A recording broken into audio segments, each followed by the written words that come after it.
Carol, you've done 7 Oscar telecasts. I have 7 of them. How do you even get a job writing on the Oscars? Well, my temp agency called me one morning and said, you know, the first time I was hired, Bruce Valanche was the head writer and kindly recommended me. And so that's how I first got on, and that was to write for Billy Crystal back in 2000. I just wanted to make sure I got here.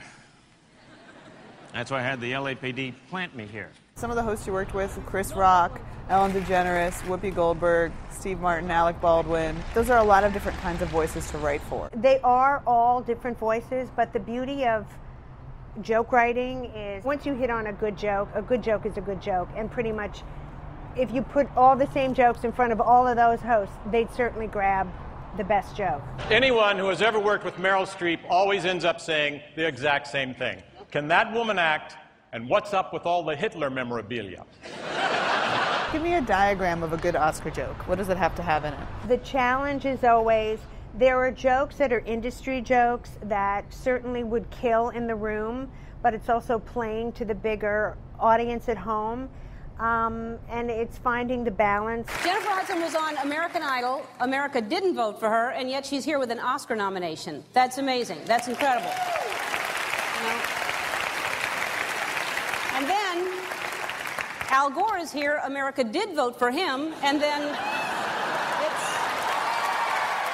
In the past few years, I've been more on the show team. So I contribute jokes to the host, but that team will literally write 50 new jokes a day, which is not in my wheelhouse, you know?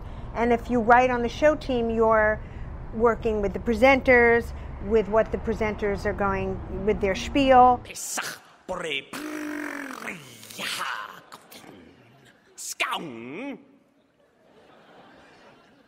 That means this seemed like a better idea in rehearsal. What I love about writing for the Oscars is not only is it thrilling just as a fan, but you know, my background as a stand-up comic, and still to this day as a stand-up comic, I have a lot of empathy for the performers, because a lot of these great actors are not used to going out there like themselves, and the performer in me can empathize with their nerves and anxieties. Whenever I travel, I always like to keep that seat empty next to me. I found a great way to do it this trip, okay? When someone walks down the aisle and says to you, is someone sitting here? Just say, no one, except the Lord.